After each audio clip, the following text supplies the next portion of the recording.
పాత నిబంధన గ్రంథము సామెతలు 29వ అధ్యాయము. ఎన్నిసార్లు గద్దించినను లోబడని వాడు మరి తిరుగు లేకుండా హఠాత్తుగా నాశనమగును. నీతిమంతులు ప్రబలినప్పుడు ప్రజలు సంతోషించుదురు. దుష్టుడు ఏలునప్పుడు ప్రజలు నిట్టూర్పులు విడుతురు. జ్ఞానమును ప్రేమించువాడు తన తండ్రిని సంతోషపరచును. వేశ్యలతో సాంగత్యము చేయువాడు అతని ఆస్తిని పాడు చేయును. న్యాయము జరిగించుట వలన రాజు దేశమునకు క్షేమము కలుగజేయును.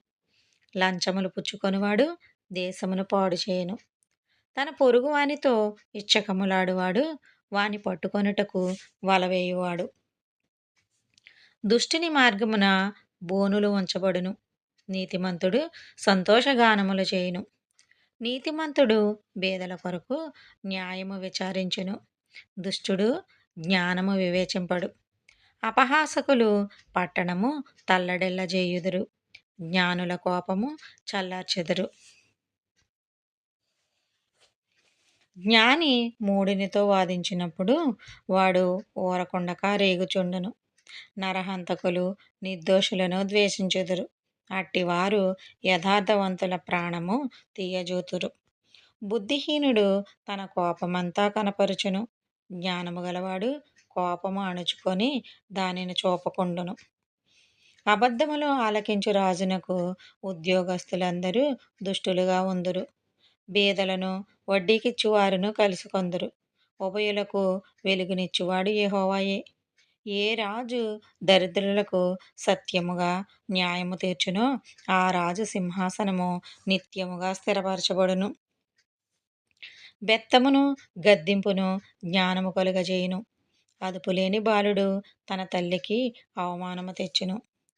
దుష్టులు ప్రబలినప్పుడు చెడుతనము ప్రబలును. వారి పాడిపోవుటను నీతిమంతులు కన్నులారా చూచెదరు. నీ కుమారుని శిక్షించిన ఎడల అతడు నిన్ను సంతోషపరచును. నీ మనస్సుకు ఆనందము కలుగజేయును. దేవోక్తి లేని ఎడల జనులు కట్టులేక తిరుగుదురు. ధర్మశాస్త్రమును అనుసరించువాడు ధన్యుడు. దాసుడు వాగ్దండన చేత గుణపడడు. తాత్పర్యము తెలుసుకొన్నను వాడు లోబడడు. అతురపడి మాటలాడువాని చూచితివా? వానికంటే మూర్ఖుడు సులువుగా గుణపడును. ఒకడు తన దాసుని చిన్నప్పటి నుండి గారాబంగా పెంచిన ఎడల తుదని వాడు కుమారుడుగా ఎంచబడును. కోపిష్ఠుడు కలహము రేపును. ముంగోపి అధికమైన దుష్క్రియలు చేయును. ఎవని గర్వము వానిని తగ్గించును. వినయ మనస్కుడు ఘనత నొందును. దొంగతో పాలుకూడువాడు తనకు తానే పగవాడు. అట్టివాడు ఒట్టు పెట్టినను సంగతి చెప్పడు. భయపడుట వలన మనుషులకు ఉరి వచ్చును. యెహోవా యందు నమ్మిక ఉంచువాడు సురక్షితముగా నుండును.